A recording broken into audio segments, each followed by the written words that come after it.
திருமாங்கல்ய கயிறை மாற்றிக்கொள்வதற்கான மிக மிக அற்புதமான நாளாக சொல்லப்படும் இந்த ஆடி மாத 18ஆம் பெருக்கு ஆடி 18 அன்னைக்கு மாங்கல்ய கயிறை மாற்றும் நல்ல நேரம் என்ன அப்படிங்கிறத பற்றி இந்த பதிவில் நம்ம தெரிஞ்சுக்கலாம்.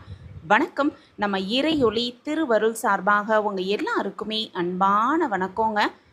ஆடி பெருக்கு ஆடி 18ஆம் பெருக்கு அப்படிங்கிறது காவிரி ஆற்றில் நீர் பெருக்கெடுத்து ஓடி விவசாயத்தை செழிக்க செய்யும் அற்புதமான ஒரு திருநாள் அப்படிங்கிறது நமக்கு தெரியும். அந்த ஆடி பெருக்கில் எதை வாங்கினாலும் அது பெருகும், எதை செய்தாலும் அது பெருகும் அப்படிங்கிறது காலம் காலமாக நம்பி வரும் நம்பிக்கை. அவ்வளவு சிறப்பு மிகுந்த அந்த ஆடி 18ஆம் பெருக்கு என்னைக்கு வருதுன்னு பார்த்தோன்னா ஆகஸ்ட் 3ஆம் தேதி ஆடி மாத 18ஆம் தேதி அப்படின்னு பார்த்தோன்னா ஆகஸ்ட் 3ஆம் தேதி ஞாயிற்றுக்கிழமையோடு சேர்ந்து இந்த ஆடிப்பெருக்கு திருவிழா வருது. ஆடிப்பெருக்கில் சுமங்கலி பெண்கள் திருமாங்கல்ய கயிறை மாற்றுவது ரொம்ப ரொம்ப ஒரு சிறப்பான அம்சமாகவே சொல்லப்பட்டிருக்கு.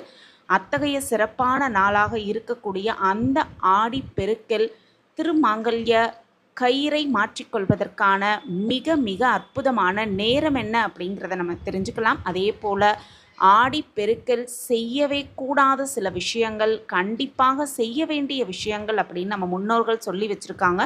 அது என்னென்ன விஷயம் அப்படிங்கிறதையும் ஒவ்வொன்றா நம்ம தெரிஞ்சுக்கலாம். இந்த ஆடி 18ஆம் பெருக்கு என்னைக்கு வருது அப்படின்னு பார்த்தோன்னா ஆகஸ்ட் 3ஆம் தேதி வருது.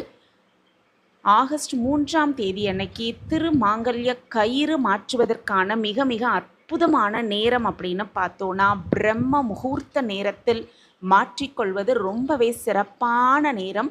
அதுவும் ஞாயிற்றுக்கிழமையோடு சேர்ந்து வருது அப்படிங்கிறதுனால பிரம்ம முகூர்த்த நேரத்தில் திருமாங்கல்ய கயிறை தாராளமாக மாற்றிக்கொள்வது ரொம்பவே சிறப்பு. அப்படி பிரம்ம முகூர்த்த நேரத்தில் என்னால் எழுந்திருக்க முடியாது, சில காரணங்களால் என்னால் மாற்ற இயலாது அப்படின்னு நினைக்கிறவங்க